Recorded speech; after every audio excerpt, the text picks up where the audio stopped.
Three collectors from three different perspectives come together for a weekly show that catches you up on the hobby you love. Hobby news, hobby drama, insider talk, and everything from collecting, investing, and selling. Welcome to Inside the Hobby.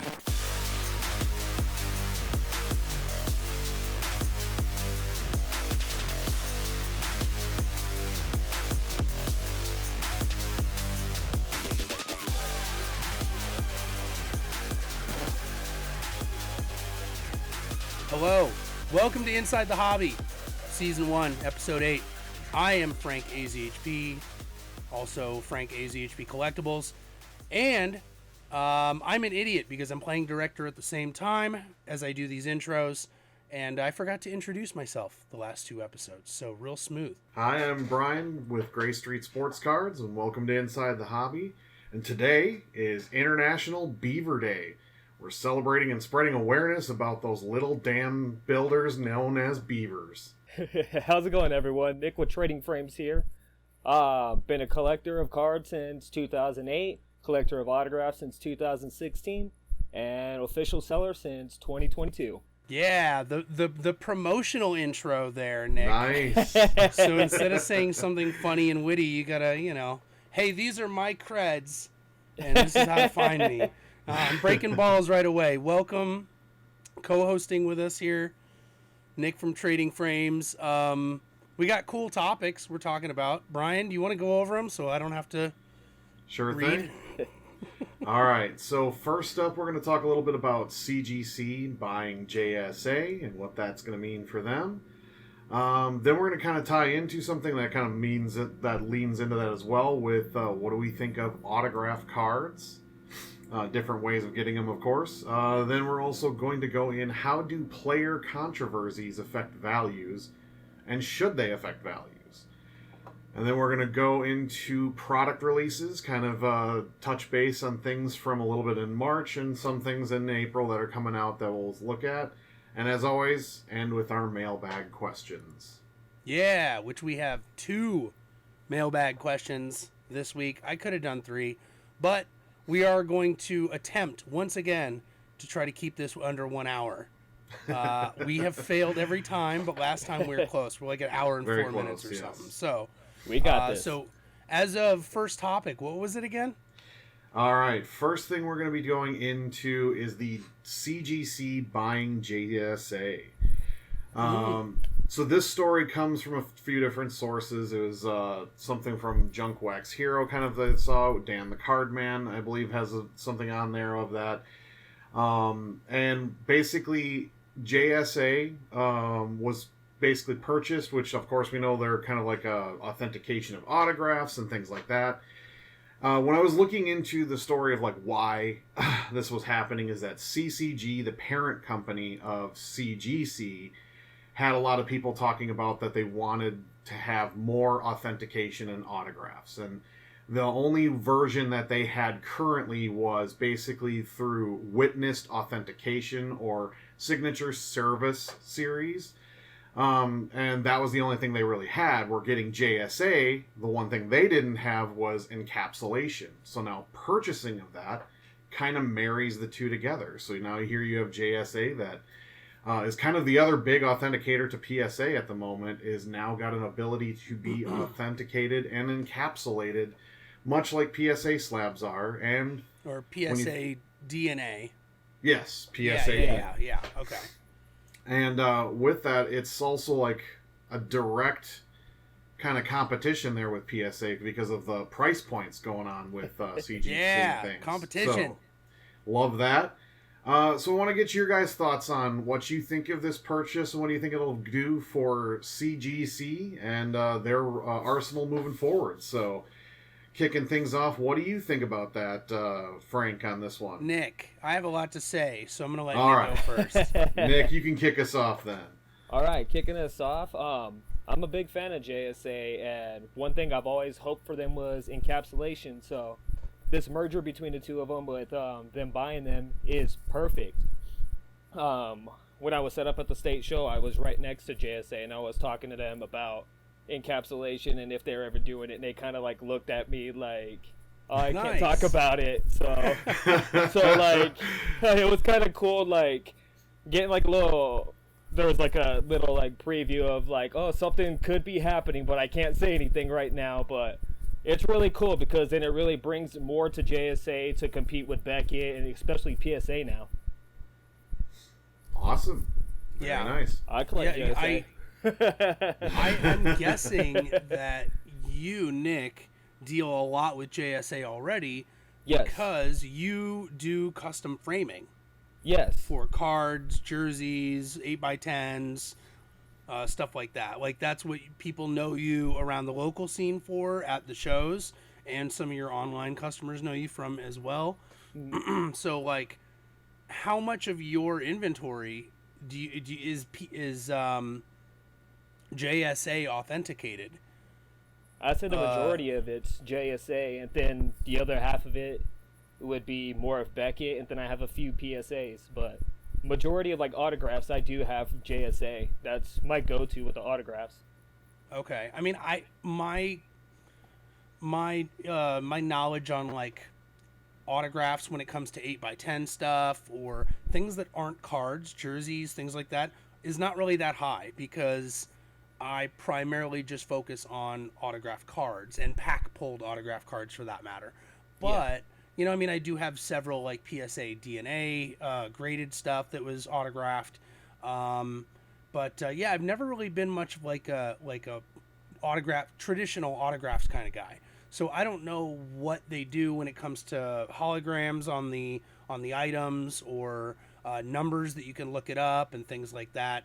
If I was more of an autograph collector, I would probably know a lot more about that. But how is it that JSA does their existing authentication? Is it like hologram with a separate certificate with a serial number you can look up, or? Yeah, they have like the serial lookups right now. They have the sticker for it, the sticker COA that has the number on it, and then they also give you a card with it with a matching serial number as well. Okay. And I probably have stuff from them as well, but like since I don't have that autograph collector mentality of, you know, anything autographed, you know, I don't really like take note and look at it and know exactly. So I just curious there. As for like my opinion on this merger, I mean, I'm I'm conflicted. We've talked many times on this channel with many different co-hosts complaining about just general monopolization of the hobby.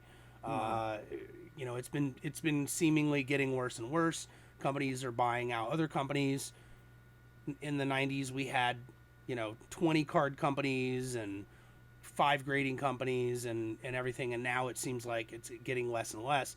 So on one hand, I'm a little annoyed because obviously this makes even more mergers, you know, but on the other hand, I do want competition for the big boy. And I happen to like the slabs. I mean, this company's been doing comic book slabs for a very, very long time as well, and is primarily known for comic books. I have 5 or 6 of their comic slabs, and they're great. But one complaint that they've always had from the comic book side as well, and why this matters to not only the trading card industry, but the comic industry as well, is because traditionally, if you had a comic that was signed, and it was already signed, it wasn't one that they witnessed, then you could not grade it with them. Otherwise, it would be labeled on like the top of the label, like, you know, autograph markings on comic or whatever, but they wouldn't authenticate that auto unless they witnessed it. So now JSA not only brings that from a sports factor, just like PSA does, but now that means that they'll potentially be offering it for comic books as well.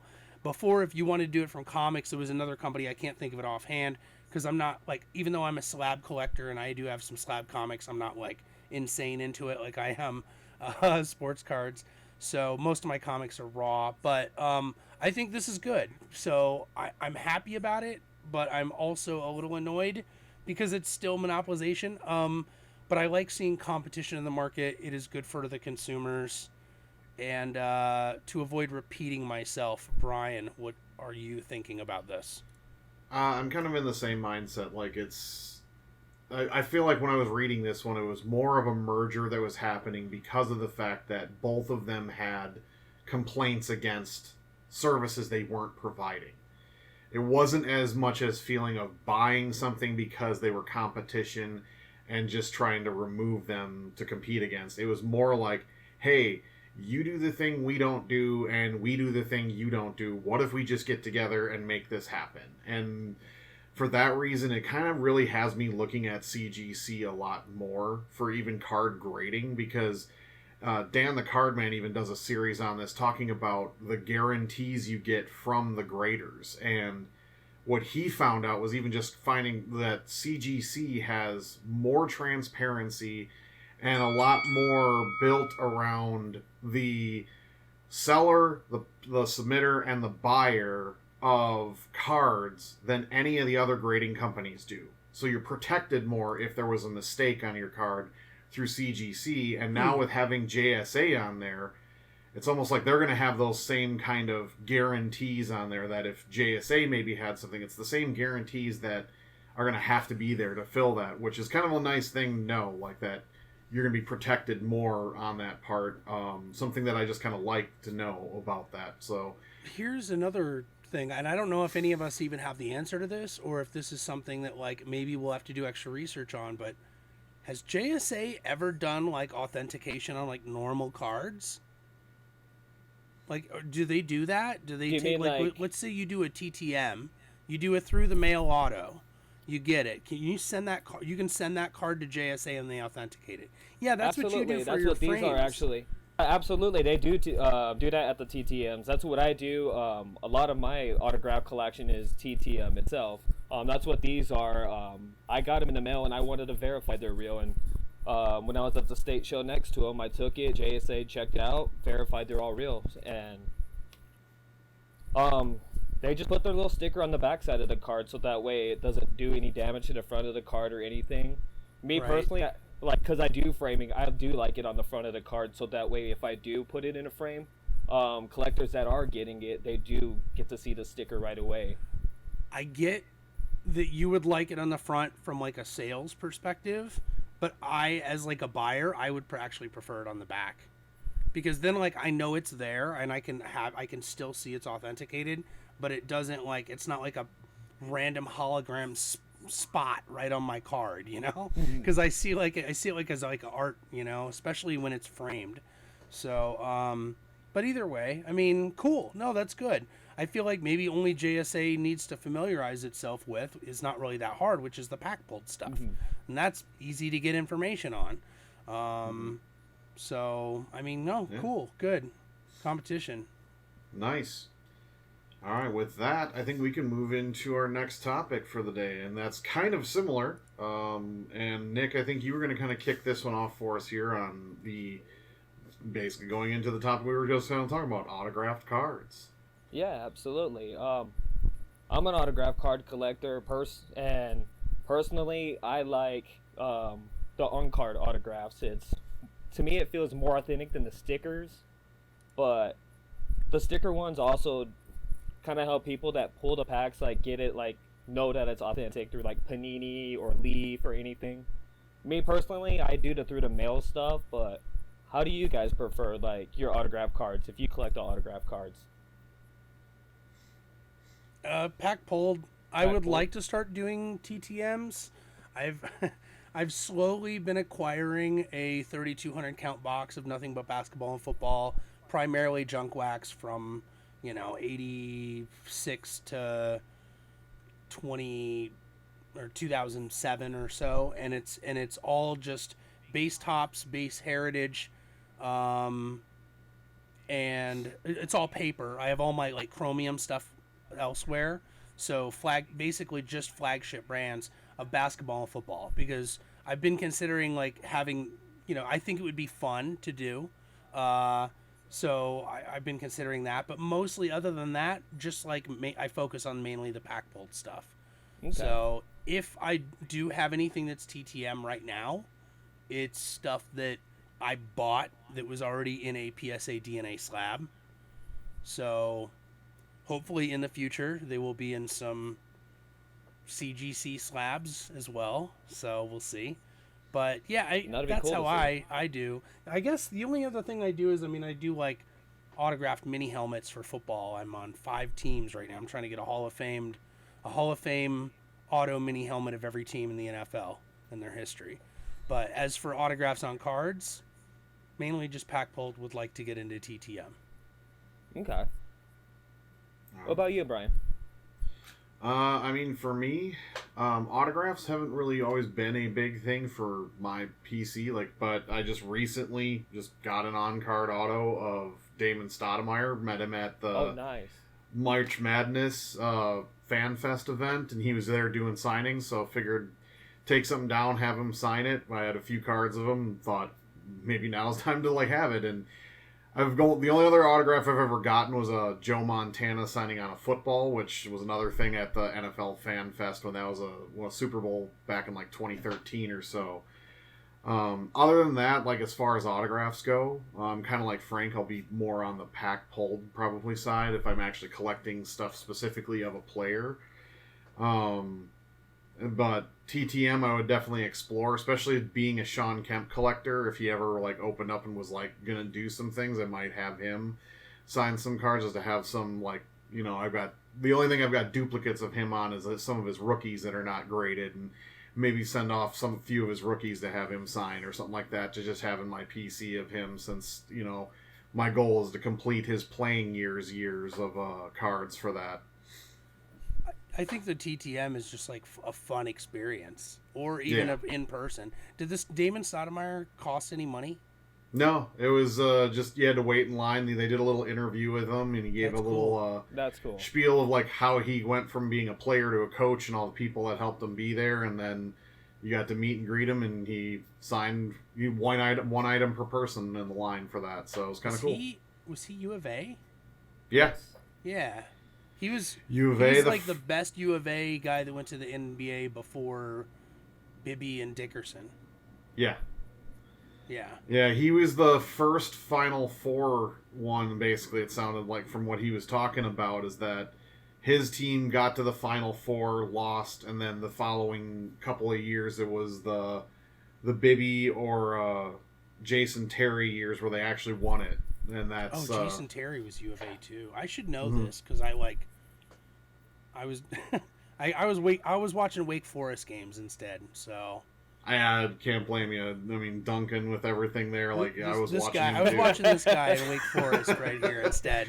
I wasn't paying attention to the local team. Come on, guys. He's a lot smaller than I thought he'd be. Yeah. No, And that guy played center. What other ways of autographs are there? I know we have our little show notes over here we were planning on. Wasn't there other stuff? Sticker autos, on card, I guess maybe in person, through the mail, TTM, and then we have authenticated on here. What is that referring to? Do we have them authenticated or anything? I think that was kind of referring to if you get you send it into PSA and have it authenticated. Oh, okay. You get because I know that was the JSA, controversy going back to chasing cardboard with the rock autos that they had, and with WrestleMania going on, kind of ties it into that as well. But those rock autos were, hey, some guy just knows that they were signed by the Rock, and then that quick screening that BGS will do, that you can pay them $12 or $13 for to authenticate by a picture you send them, is they sent back saying, we don't think it's real. Send it to us though. Happened? Yeah, and then I don't know, after man. that, go ahead. Authentication is a hard thing. Yeah. And that was one of the things, is that when they sent it in, they got it back, it was authenticated.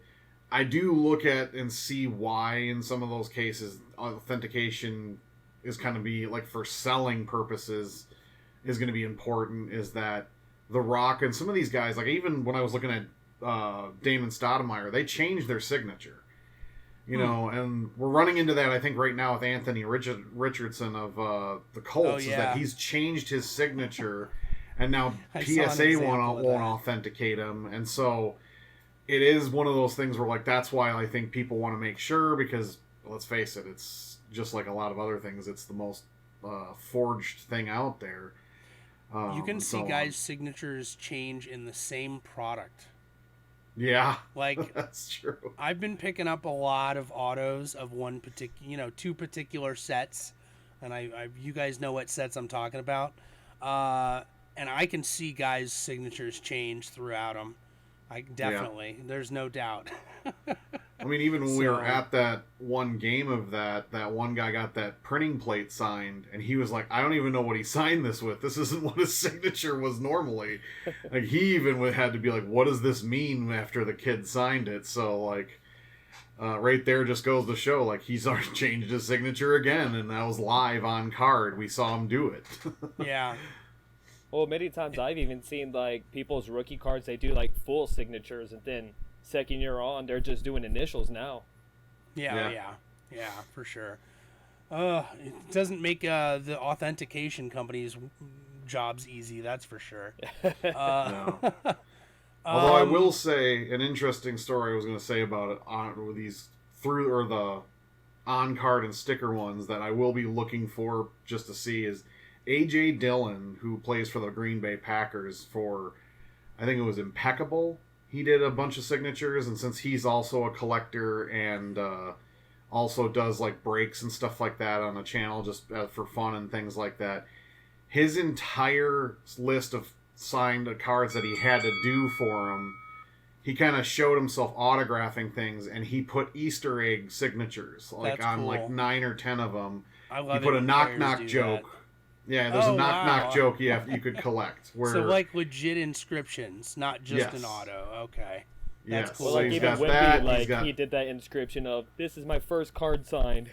Yes. Yeah, who was the guy that drew a mustache on himself? I think Wemby. That was Wemby. I think Wemby did put like little aliens in a spaceship. Yeah, I think that kind of stuff is really cool, and I would like to see athletes do more of that. It just shows a certain level of passion towards the fans. There's a couple players I'm going to give some shit to as well. I'm going to be like, hey, look at this. I have this card, and it was autographed like this. This is dope.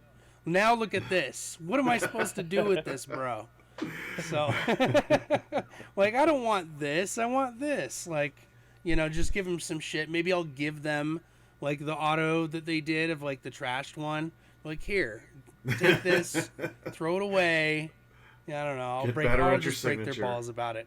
Nice. All right, and then I guess it's time to move on here. We have an interesting topic here. Yeah. Player controversies and how it affects cards. Now, the reason why this even came up as an idea for discussion on this channel in the first place is because, baseball fan or not, I have seen a lot of those Shohei Ohtani before and afters. So I know that's like the main part of this discussion. And, if you're watching on screen, you can see it's a Wikipedia of NFL controversies. So there's quite a bit of them. And obviously every case is going to be a little bit different.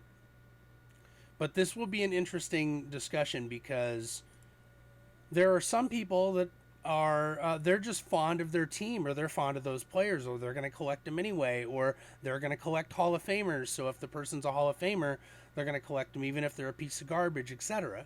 So it's just like there's even some people who go out and seek out cards of like murderers, like Aaron Hernandez collectors. So I mean, it's wild to me, but whatever. I would say even with Aaron Hernandez, eBay I believe even put like a stop to selling his stuff for a little bit after he passed away, because people are like forging things of his just to make quick sales. It's pretty wild. I mean, we've seen a lot of different examples. We can all discuss Ohtani, but maybe we go over a couple of these NFL ones just for an example. I mean, NBA would be just as long of a list, if not longer. So I think it's not league specific. It happens all over the place. But in some cases, like an O.J. Simpson, the cards didn't go down. In fact, they could be even valued more than they were before. That doesn't happen very often, and in most cases, Brett Favre, he might have gotten a little hit on his cards, after several controversies at this point, but he's always going to maintain some level of value because he's a Hall of Famer. I think when you are not a Hall of Famer is when you start getting to the other territories. When you start looking at people like Vic or Ray Rice or Ray Carruth, I mean, those guys are not going to hold value. No one cares about those autos. Or in comparison to, like a Hall of Famer. Like, yeah, sure, there's always going to be somebody interested in a Michael Vick auto, whatever. You get the idea. Yeah. But maintaining value and how it helps. So in the case of guys like newer guys like Wander Franco and John Morant, Josh Giddey, Ohtani, like, of course they're going to take a hit because they are not absolute guaranteed Hall of Famers that already have a huge fan base and have followed their whole career for 10 to 15 years. So it's quite interesting. Brian, thoughts? Yeah.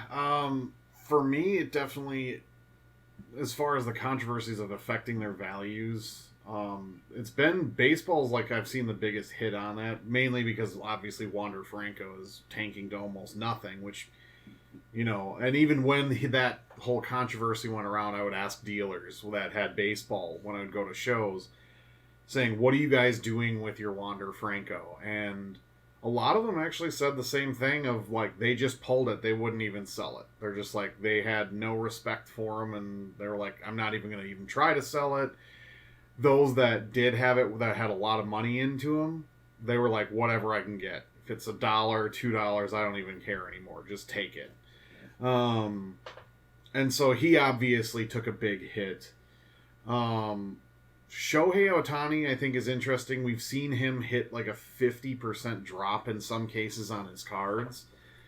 And a lot of the stuff on him was crazy, like, before the season began. I was seeing rumors everywhere on what was going to be the case with him from, is he going to get banned from the Hall of Fame of this now? Which, let's face it, the Baseball Hall of Fame, like, writers and stuff like that are extreme when it comes to not putting some guy in. And what was really the whole story of this? Because did the interpreter take the money from him? Was it given to him from Ohtani? Did Ohtani know?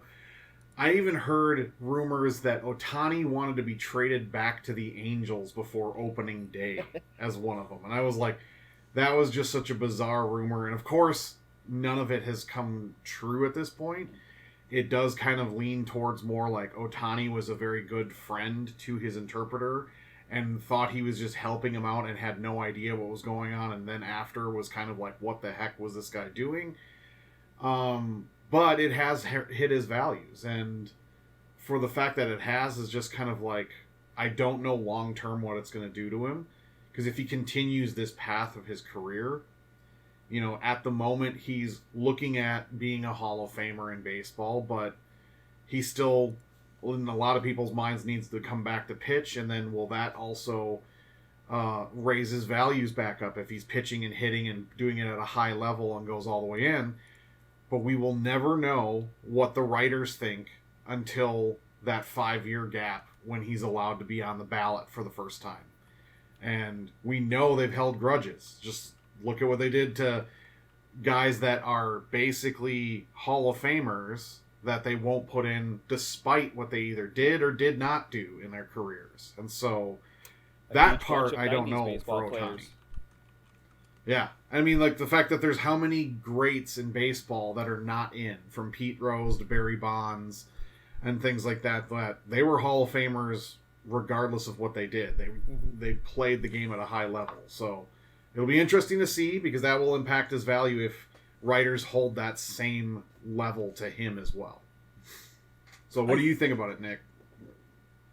I feel like it's just crazy that, like, it just kind of goes with, like, you're like, some people say, like, you're guilty until proven innocent, and that's kind of like what it seems like with cards too. They hear all these controversies without getting all the full facts, and immediately cards just tank.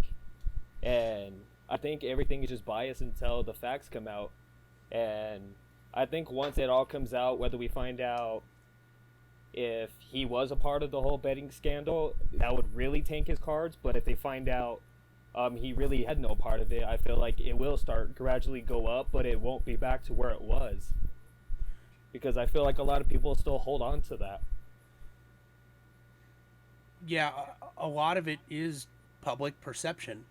And public perception can definitely go one way or the other. It doesn't, whether you're guilty or innocent in the court of law is completely different than when you're, guilty or innocent of the general public. Obviously, I mean, technically, Wander Franco is not guilty of anything, but like, we've all written him off. I should say 98% of people have already written him off based on public perception without being charged. Josh Giddey, there was 50% of people or 80% of people who wrote him off right away. And then yet he has been proven that he hasn't actually do anything, but people will still hold it against him. So, I mean, like, it's just so weird how the public perception works in that aspect. Obviously it sucks that we have to like sit here and talk about what guys did and how it affects their card values instead of what they did and how they're like trash human beings or not trash because of it. But whether we like it or not, that is affecting the hobby, and that is, that's what we're discussing. We're not encouraging behavior one way or the other. Obviously, all you can do is try to be objective yourself. But even if you're objective, it doesn't matter. If you are buying and selling cards and you are holding cards of X person to either sell or to keep, it has to cross your mind of like, is this worth it? It doesn't affect me that much because I'm not much of a current day player, or I won't invest a ton of time and energy into a current day player. I've already made my mistakes on that in the 90s. I'm not making that mistake again. But still, nonetheless, like it just, that kind of thing really does suck for a personal collector. And the only exceptions that I really see, besides the Hall of Fame that I mentioned, Brian, you mentioned Pete Rose and some of the guys from the steroids era. So I feel like Bonds and Mark McGuire and Sammy Sosa and like they're always gonna, Roger Clemens, they're always gonna hold Pete Rose. Definitely Pete Rose. They're always gonna hold a decent value as if they are Hall of Famers, even if they're not. There's always, because people remember that era fondly. It's just like, okay, it was the steroids era, big deal. Like, no one cares. Like, even though I only do Hall of Famers and junk wax, I make an exception for steroids. So I have Sosa and McGuire and Bonds and Clemens and a couple other guys in my graded, I don't know, I only got like 70 graded baseball cards, but I would probably say 15 of them are steroids. If I could get a Pete Rose for cheap, maybe I'd add that too, if I was a big enough baseball guy. But point being is, like, I think those and the Hall of Famers will end up getting a pass. Look at Karl Malone. Talk about an awful human being. Like, I'm sorry, but personally I can never forgive a player for getting a 13-year-old pregnant when he was 20. I don't care if he's 58 years old now. I don't care. It's not something I'm going to be okay with and like forgive him for.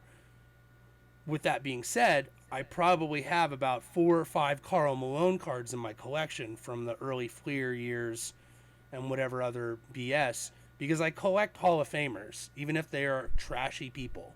So O.J. Simpson, he's a piece of garbage human being, in my opinion. My opinion here. I'm not representing Inside the Hobby. I'm representing Frank AZHB Collectibles. But I still have 4 to 5 OJs, and it's not because he's a murderer. It's just because that's how I collect. So there's always going to be certain people, but I feel Hall of Famers and those specific baseball players in those eras, I think they're always going to get a pass. But everybody else, they're not going to. Yeah, I agree with you on that one. the only time will tell. Is what it'll basically come down to, and what happens for them then. Yeah. All right. With that said, I think unless anybody has any final thoughts they want to give to this topic, are we ready to move on to new product releases? Kinda, yeah. Let's do it. All right. We're behind on this, aren't we? We are a little bit, yeah. We kind of missed it a little bit in March. We had a little longer gap between, but coming at you now with product releases. What do we got, Frank? It's season 1, okay? Cut us some slack. Yeah. Am I doing the release calendar? Yeah, I Well, don't you guys have probably that can't quite read up on this. there. I can't quite see that one for it, so.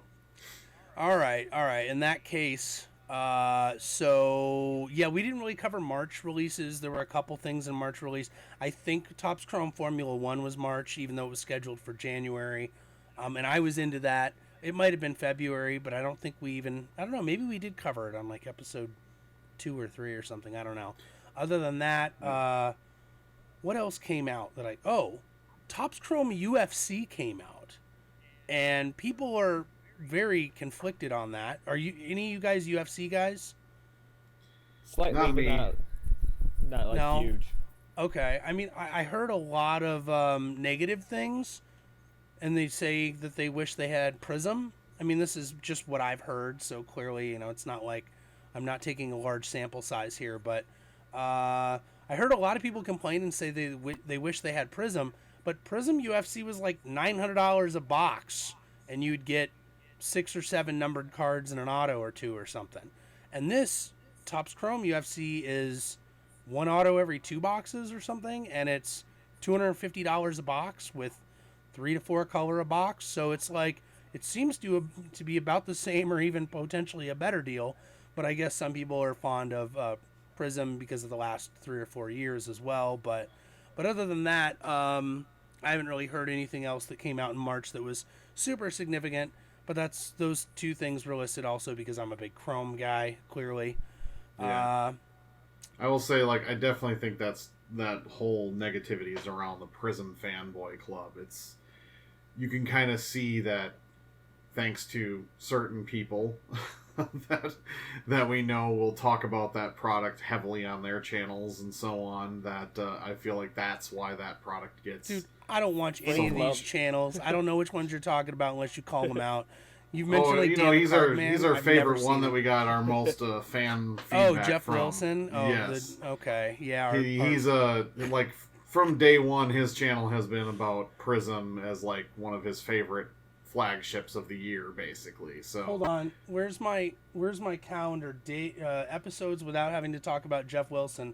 I have to change the number to 0. we need that Anyway, counter I heard reset. Frank likes Prism. I heard that's your favorite. Oh man, Panini Borders. Man, if you had to tell me I had to collect Prism for the rest of my collection life, or just sell my stuff and never collect again, I'll let you guess on that one. 2024 Topps Sterling Baseball. That looks dope. I'm not into it because I'm not into current day baseball. That was probably a really expensive product. Do you guys know? You guys do baseball. I don't know the price point of the boxes for it, but that product itself just is definitely a little bit higher price point.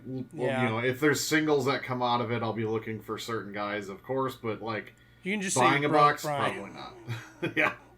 Sorry, I'm just being obnoxious. No, it's a nice product. Yeah. But I don't know. 2023 Leaf Vivid Baseball.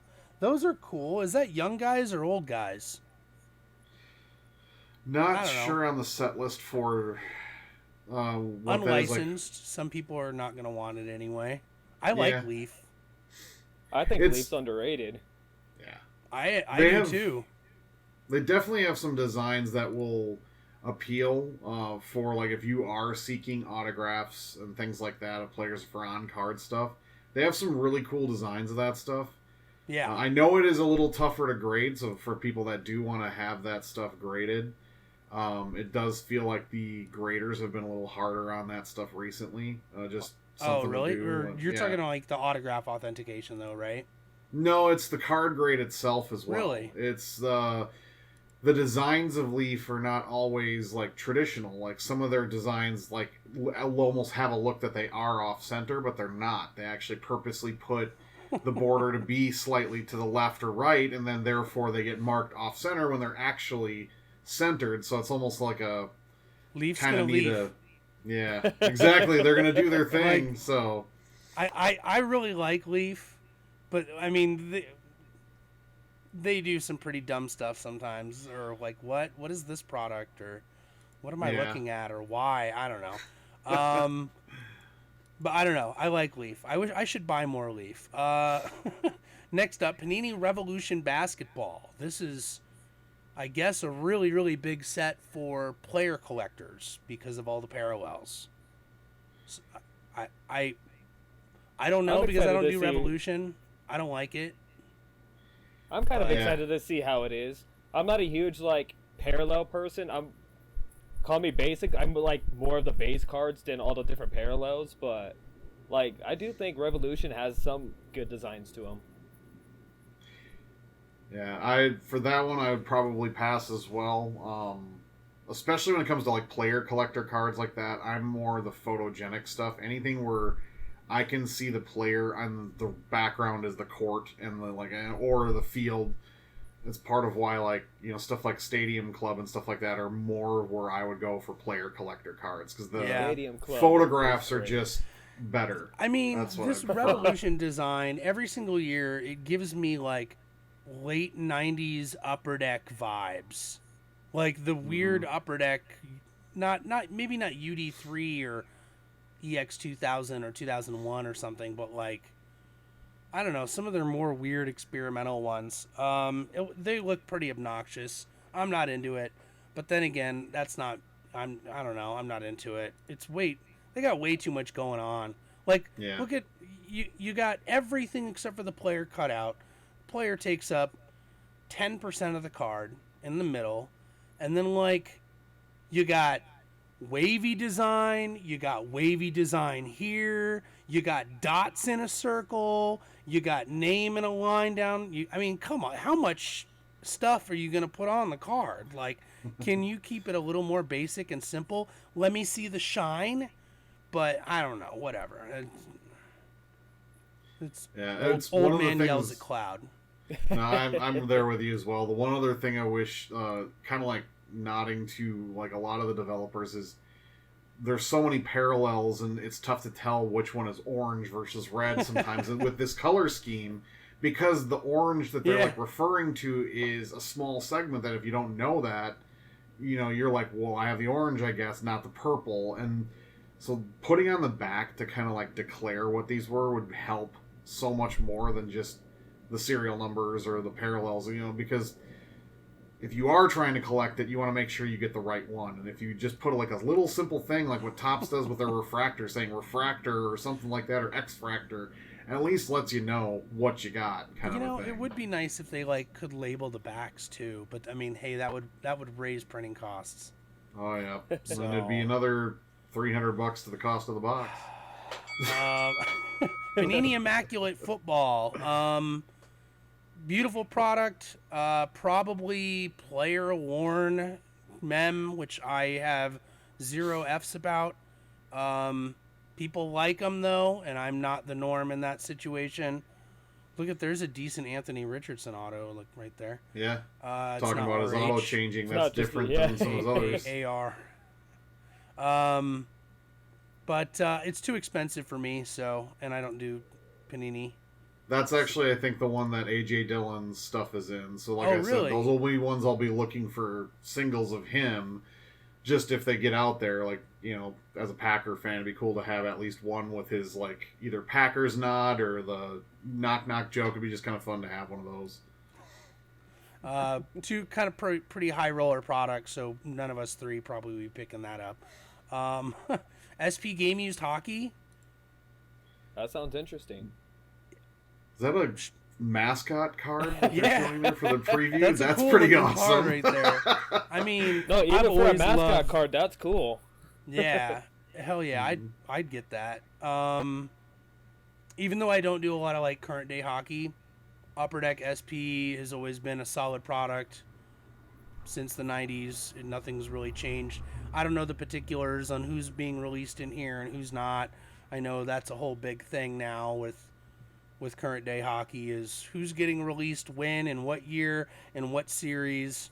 Yeah, I think you'd hope that for like this year, people would hope, that there's something Connor Bedard in there, because obviously he's selling product. Yes, if you don't have Connor Bedard in there, Upper Deck, you failed. But I'm hopefully they didn't do that. Panini Impeccable WWE. Once again, it's a higher end product. It looks nice. It's got kind of like the clean, basic white gold foil look, just like Flawless and embossed or encased and whatever the other one is that we just went over. I don't care. Panini. And it may be one of the last Panini WWE products. They may have like one or two more releases, but WWE's trying to get out of that contract. Yeah. And now that they and UFC are the same company, and now that, since Fanatics has been selling WWE shop stuff for years, they're going to go back to Fanatics ASAP as soon as this Panini thing's over. So I wonder if something happened with that Panini lawsuit. Maybe we should cover that on a future topic.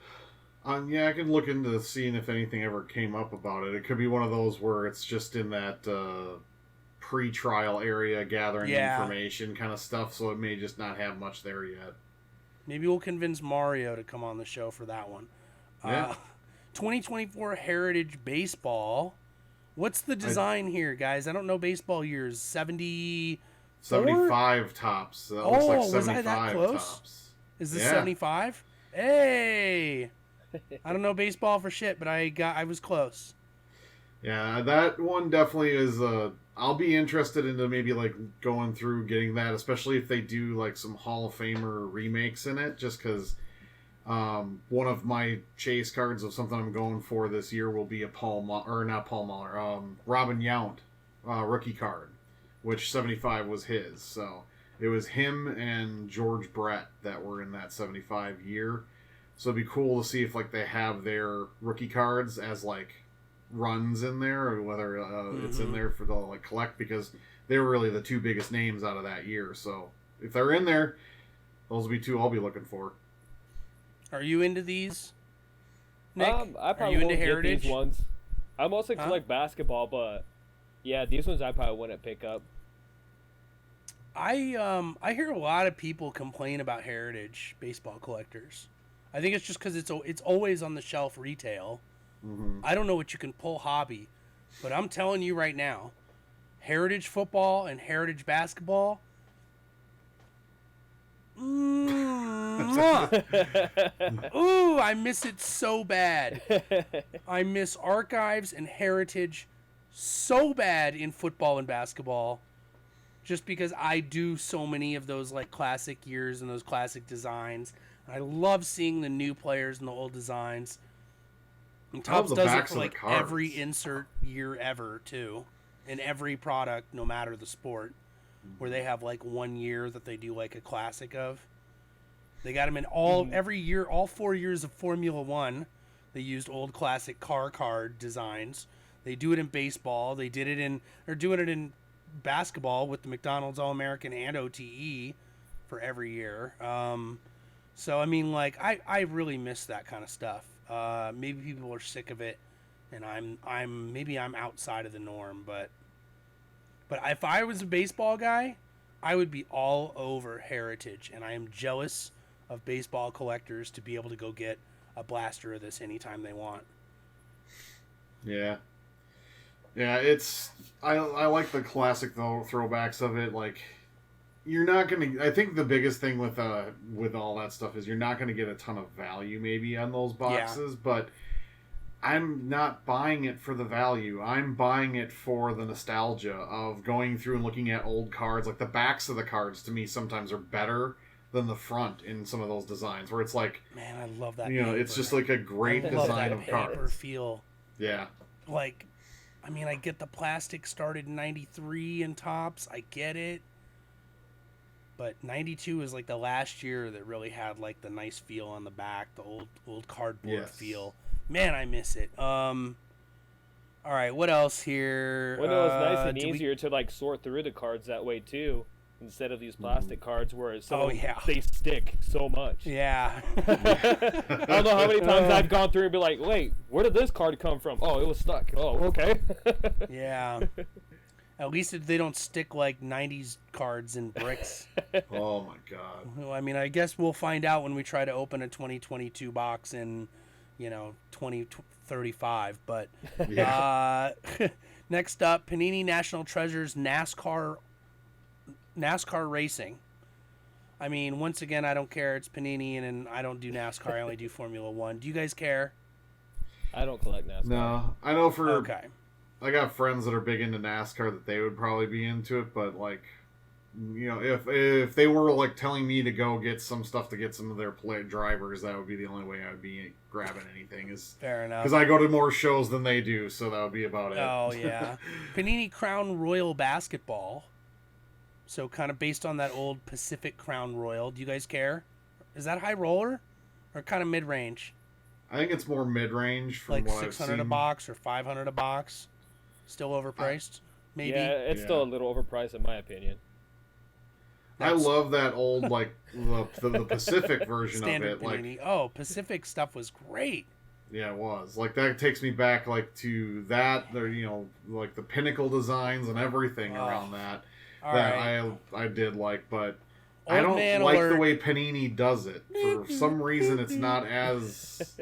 I don't know. I'm not a fan of their version. Like, it doesn't give me the same nostalgic feel of what it was back in the day. Like, maybe we'll get a Panini fanboy over here to start contrasting our opinions. There you go. What do we got next? Donruss NASCAR Racing. Don't care. Do you guys like the new Donruss and Donruss Optic graphic?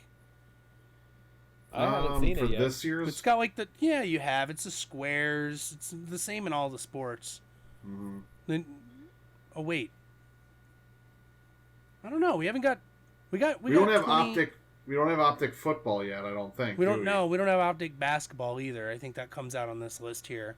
There's just the optic previews that were in Donruss that give us the idea what it's going to look like. I think they're okay, but what's with all the squares? Yeah. I've loved Donruss and Donruss Optic designs for like the last 5-6 years because they're all basic. They remind me of Topps and Topps Chrome designs. Very simple, basic, not a lot going on, big photo, good photography. And now they add all these squares. I think all the extra squares are only on the rated rookies, but I don't know. It's okay. It's still better than 90% of things that Panini puts out otherwise, in my opinion.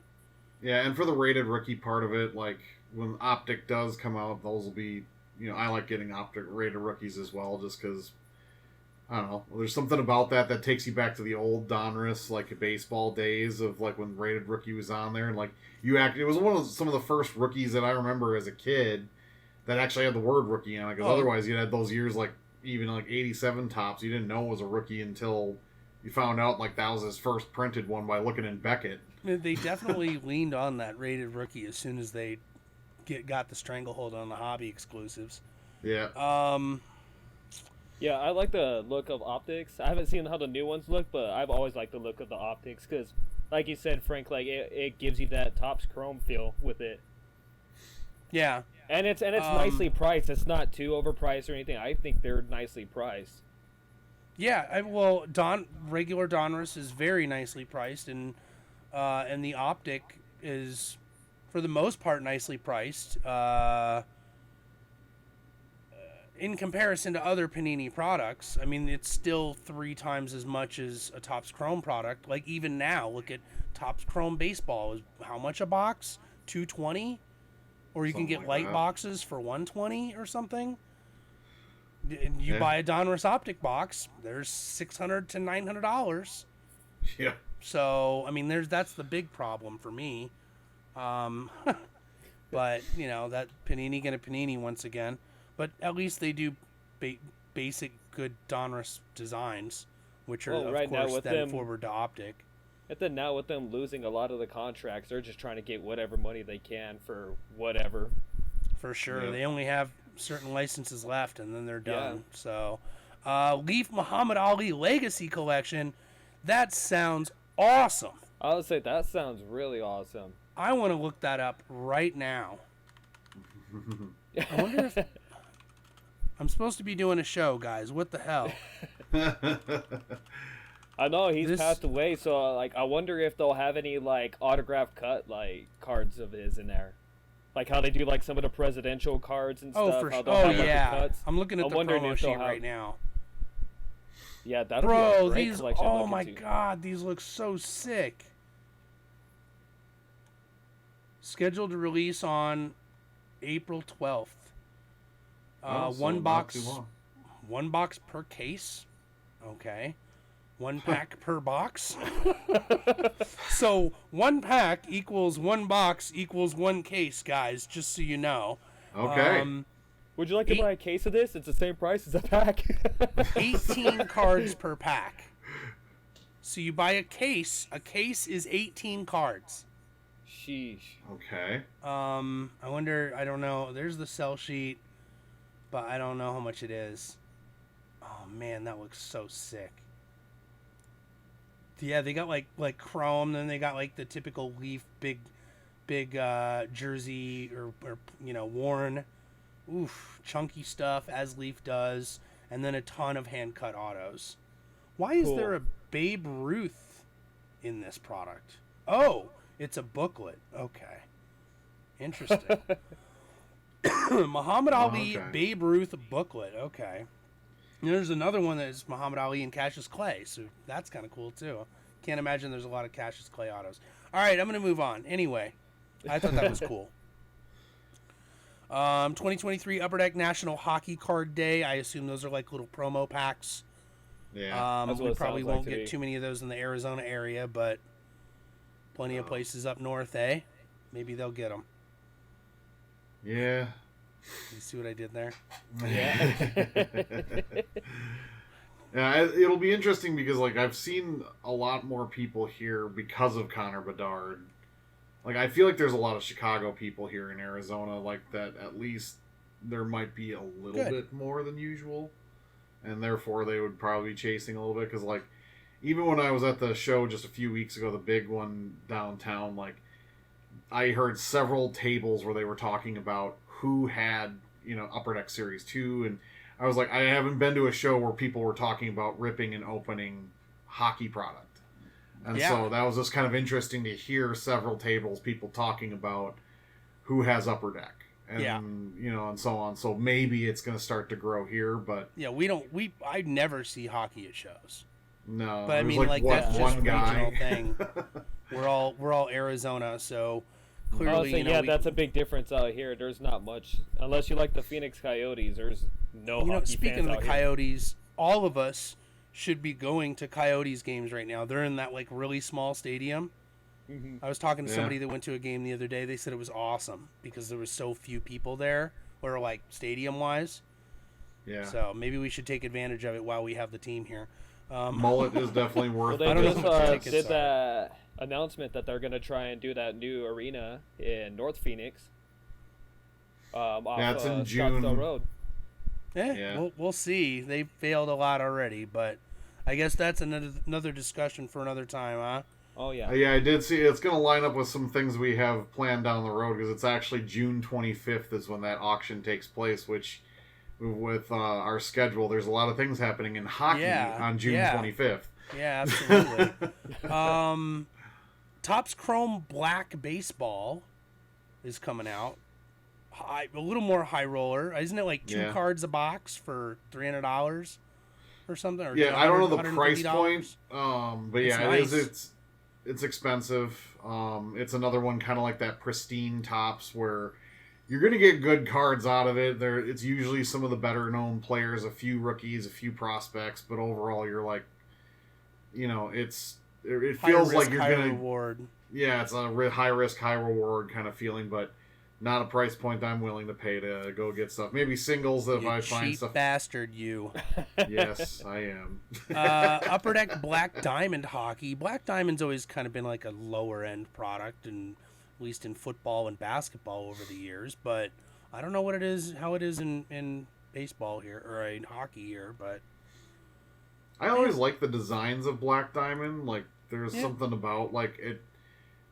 I know it's a lower end, but it like always felt like it was like trying to be higher end with the name and stuff like that. But the designs of that I felt like were pretty nice. Like, there's stuff I found of like football and basketball just but recently where I was like, I actually like that version better than the base or like some of the other versions of it. Other than of course like the SP and stuff like that. I thought Black Diamond stood the test of time of good design. So yeah, with hockey, well, I don't know bad. if it's still low end anymore, but I'm gonna try to smash through the rest of this list because we're running a little rough on that 1 hour mark here. We got Donruss Soccer. I know Brian's not a soccer guy. I'm not a soccer guy. Okay, fair enough. We'll move on. Sorry, soccer fans. Leaf Vivid Baseball. I like Leaf Vivid. Once again, I don't care for baseball, especially newer product. But I like Leaf stuff. Okay. Yeah. Leaf, send me some stuff. I wanna get some of your stuff, but I don't want to buy it. Then we got Donruss Optic Football. I would be excited about that because that is my Chrome replacement. The problem is the last 2 years, I think, of Optic Football is what you get Kabooms or Downtowns or one of those overrated inserts in. Mm-hmm. And so I can't buy any boxes, even the retail. Yeah. People buy all the retail boxes and they sell them for like $50, $60 a box. I'm not paying that. I got Optic Basketball the last 2 years over here, and that's only because those didn't have Kabooms or Downtowns, so I could actually buy them at a reasonable price. So I really hope that they don't do that again this year. I want to just buy some retail product and crack it, but I ain't spending no $800 on a box. I wonder how much they are. Donruss. I heard someone say that they really wished Panini would take that card and move it into different products. Like, they would throw it into this one this year, that one, like Prism 1 year, then Optic, then something else, like to where it moves around so that way at least the price point of those can be more affordable some years and not just always it's in this kind of a thing, because those case hits that people are chasing by buying like up everything's of those is just it gets ridiculous. $850 for a hobby box, gentlemen. Jeez. 1 autograph guaranteed, 4 inserts, 12 parallels, 9 are numbered. You gonna pay $850 for 9 numbered parallels and an auto? No. Unless the auto is of a Hall of Famer that's worth a lot. That would be the only way it'd be worth it. That'd be the only logical thing with that, awful. Too. I really, really, really hope Fanatics doesn't do this stuff, guys. Yeah. This is awful. Please. If Fanatics had the license right now and Topps was putting this out right now, it would be $250 for a hobby box. Hopefully. Like they do in baseball and UFC and Formula 1. But, I mean, it's a great-looking product, but that's just because it essentially is Chrome. And for $850, I'd be like, I'd want a hell of a lot more autographs in there. Yeah. And or like guaranteeing at least a lot more parallels that are numbered or something. I don't know. Like, just there's got to be more in there than just that, because otherwise you're just that's just a lot of base. I don't care if they do a million retail boxes with like retail exclusive colors. I don't care. I'll buy that. That's cool. Yeah. They don't even have to be numbered. I don't care. But at least like let me get the product instead of selling the product for $30 and because it has Downtowns in it, everybody scoops them all up. Like, give me the chance of buying the product without spending $850 on a hobby box. It's so ridiculous. Yep. Then again, you could just say, Frank, stop being broke. Well, it's not even just being about hobby box. Also, it's not even about being broke. It's like some of these products are just way too much for way too little in return. There's one company that's doing that right now. Their name starts with a P. Figure that one out. All right. Wait, was there something else? Whatever. Should we move on? Yeah, I think we can move on now. There was a couple things. We'll go through them quick. Panini Recon basketball. Don't care. I don't even know what that is. What? 2023-24 Topps NBL basketball. Okay. I didn't know. I did not. You can clearly tell I did not look over this list before the show. Once again, prepared as always. Thanks, Tim. You were supposed to remind me, man. Jeez. Hey, at least you remember to say your name this time. Yeah, that's true. Okay. This is why people listen to the show, you guys, right here. I'm giving y'all a tip. Y'all listen very, very carefully. Check out this Topps NBL basketball. See if it has Alexandre Sarr on it on the Perth Wildcats. Because these are regular Topps NBL last year. And then I have a Topps Chrome NBL last year. Problem was Alexandre Sarr was not on the Perth Wildcats last year. So those boxes are practically worthless. He will be the number 1 or the number 2 pick in the NBA draft this year, which is in 2 months. Yeah, he's back at the top of the list. This month. If this is reasonably priced and you can pick it up for cheap and get some nice Sarr rookies or Sarr XRCs, now given he's already in 2 OTE products too, so maybe you can't really call them rookies anymore. But I don't know, it might be kind of cool. Yeah, he's back on top of the list, by the way. About him too, because I had that card of his, and you told me, "Whoa, hold on to that for a little bit too." Sell it in 3 or 4 months, you get $10 instead of having it in your dollar bin. Yeah. Mm-hmm. That's why you come to the show, is to hear me talk about OTE and NBL and high school basketball. I'm being sarcastic. Then we got Topps UEFA Club Competition. I'm pretty sure that's soccer. We don't know anything about soccer. Moving on. Then we have on a TBA Onyx Vintage Baseball. I like Onyx. I like the competition. I like the old paper feels. They have great autos. I don't care about current day baseball. But Onyx is dope. Onyx, send me stuff because I like your product, but I don't want to buy any. So, do you guys like Onyx? Have you checked him out? I've seen some of them and like just going through and looking at cards through dollar bins and stuff like that, but I haven't bought like a blaster or anything like that of theirs just to kind of go through, or even picked up a box just to go through it. But yeah, it's right up our alley, Brian. It's right up your alley with like the old school feel, on-card autos. Yeah, so, but, all right. They definitely catch my eye for sure when I'm going through stuff, because like if it's like a player I'm collecting, like I'll stop and pause and look at it for sure. You guys ready for the mailbag? Yeah. Let's do it. I think we're at like an hour and 2 minutes or something, so we'll try to roll this up. We're getting there. Calm your horses, viewer, listener. Relax. We all got this. All right. First mailbag comment comes from SacramentoKingsCards, who has, this is his 3rd comment. We only got this is episode 7 or 8? 3 of them have SacramentoKingsCards comments, so in our mailbag. So shout outs to him. He says, the priority of Fanatics to focus on a live breaking outlet shows that their focus is not optimizing collector experience, but maximizing their profit by promoting the chase hits and decreasing buy-in with breaks while increasing the total box cost. They're a business, as you say, so I guess who can blame them? It's just the sad reality of a monopoly. Preaching to the choir here, dude.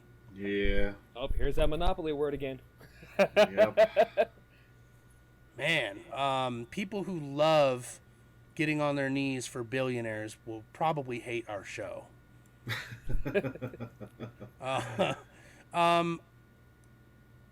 Well, we yeah, know this- that because this we was saw a the Jeff comment- episode. So there's Yeah, that.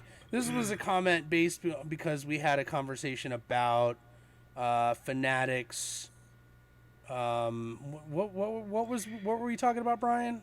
That was the I think is that was breaking like basically a form of gambling, and is it like Yeah. basically Yeah. getting kids introduced to gambling early? And so there was another tie-in of it of basically the credit that PSA was giving Fanatics users for breaks and stuff like that to once again induce people into breaking. And it's all just like, hey, if you don't break and you got a PSA membership, now you can break. We'll give you a credit for it. And it's just Yeah. like they just want that seed in there, and I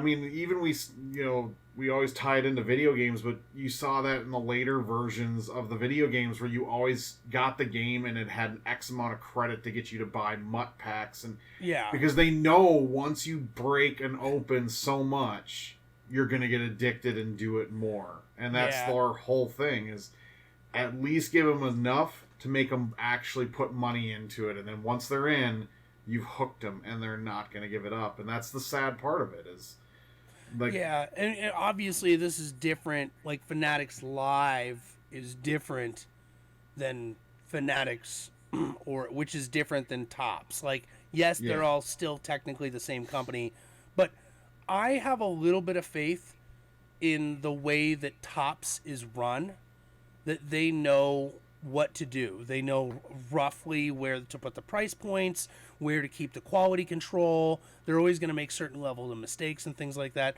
I don't have that confidence for Fanatics because of the way they've done business with their stores and their product. We've seen a lot of quality control issues. Obviously, baseball players right now are going crazy over that. And then Fanatics Live, obviously, yes, is pushing the more gambling break, you get nothing at all, or you 1 out of every 80 times might hit something big that you can, has value. I don't know. I have a little more hope in Tops, but yeah, the Fanatics and the Fanatics Live, but I don't like breaking, and that ain't for me, so it's tough for me to Yeah, I'm not a breaker say either. how relevant it is. I've never done a break ever in my entire life. I've watched watched a ton of people. them. Yeah, I was gonna say I watch people do breaks live, so I can see like how it's done and everything. But like, personally, I wouldn't ever join one. Like, I thought about it. I looked at the prices. I'm like, all right, if I was gonna buy in this break right now, I would get this, and this, or I would get these two teams, and this is how much it would cost me. And then I watch like case breaks or whatever and see what I would get in return. And I don't think there's one time where I ever thought like, oh wow, I would have actually hit that time. But even then, like, I'm not crazy into gambling, so it doesn't. That gambling bug that hits a lot of people, no matter what it is, whether it's casino, blackjack, Texas Hold'em, yeah, trading cards, whatever it is, like, it doesn't hit me like other people, clearly, because they have a lot of problems with that. So yeah. it worries me about the future and the kids, but what are you gonna do? Very true.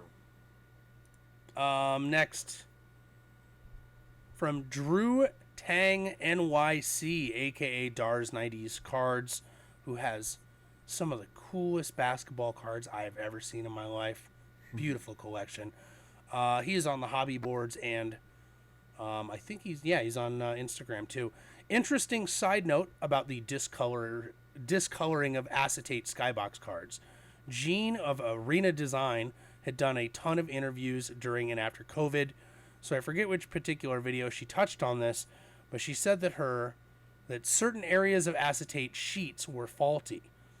Her claim was that if a given acetate card hasn't discolored by now, then it's likely fine and will never turn on its own. In other words, they can still probably turn if exposed to light for a long enough period of time, but other than that, they shouldn't degrade. It's too bad that we can't say the same for Topps Chromium cards. That was a comment on our discussion on the Your little green greening. splotches. Yeah, the greening of Topps Chrome cards. Everyone laughed at my Marbury photo. I mean, that is just such a specific spot when you see that happen to your card, but yeah. Now you know why I was laughing in but- the middle of the episode, is because like now that you got to see it on the but no, really cool, interesting information there from Dar's 90s Cards. We should, or you should, if you are interested as a viewer, go find those interviews with Gene of Arena Design. In fact, if somebody can find them, slap them in our comments section, please, and I will pin them to the top so people can go check them out. Same thing if you know anybody else that's kind of doing these like scientific tests on these cards from the 90s to go what caused it, because we did in that last video, some guys that were doing it, their studies were incomplete, but I personally am just fascinated to learn more about it, like what caused it, what's going to happen, like what is the end result that we're going to find of this, like are they able to accelerate it to show us another 20 years down the road and go, holy crap, they're going to be totally green or something, or whatever it might be. It'd be just kind of cool to know if anybody's done any more on that stuff. There's nothing worse than like a EX 2000 or EX 2001 with like the shimmery side or whatever, and like it's a Duncan rookie or something, and it's all yellowed on one side. And I'm like, no. Yeah. Well, yeah, because you think about a lot of those cards, it's either like Kobe or Duncan that got that effect on it. It's like all those two, their cards are trash. 97, yeah, of the anything that came out there. I don't know what yellows. There was acetate from 96, 97, and I don't know if Kobe was in it. I know there was Fly With, and they were semi-transparent. I remember those. Mm-hmm. Can't remember whether those were out of Hoops or Skybox or something. There was the titanium metal inserts that were die cut that were acetate. Yeah. There's been a lot of those, but I don't know. Luckily, I haven't had to deal with that. Dunkin' Go Nuts. I've seen yellowed of those. That sucks. I've seen some, but I have not seen like a bunch of those with that. At least that one feels like there's one here and there, but for the most part, I feel like every time I see someone posting those cards, like, they seem pretty clear yet, which is good, because I like that set too. It's a nice one. I know this is a little too earlier for the yellowing, so I don't know if it would happen in those cases, but I loved the 95-96 metal insert set, Slick Silver. Mm-hmm. Remember those? Yes. Like, I think there's only like two Hall of Fame players in the whole set. There's a Jordan and maybe like a Gary Payton or something. But like other than that, I think it's like a the a bunch metal of series Kenny were Anderson, great. Mookie Blaylock type of, Yeah, those metal series were great in the 90s. Yeah. They had a bunch of acetates, so yeah. Mm-hmm. Yeah, guys, that was episode 8. Yeah. We got some stuff for episode 9 planned already, which is good. But we will hold off on making any promises for now. Nick, now that you're comfortable, you can try to be a little louder and knock me off my attempt to be obnoxious and loud to keep the things moving. But yeah, you guys had a good time? Oh, yeah. Absolutely. It was a great first time on the show. I love this. We just BS about cards. Like, I love it. I mean, being a co-host is pretty cool. Speaking of that, if you are interested, viewer, of being a co-host, maybe you like baseball and UFC and hockey or something, and you're something a little different from everybody else. Maybe you are a big soccer Panini viewer we fanboy. have out there. Yeah, soccer collector, like whatever, or a seller. Or if whatever the case is, hit us up inside the hobby show at gmail.com and say, hey, I want to be a co-host. and we'll get you on here. But yeah, anything else, gents? Should we call it a night? That's all I have for like today. It was a great fun time. Cool. Thank you. Thank you for thank joining. you guys for having me. We'll see you. We'll see you, audience, on the next one. Week, 2 weeks, whenever we feel like it. Peace.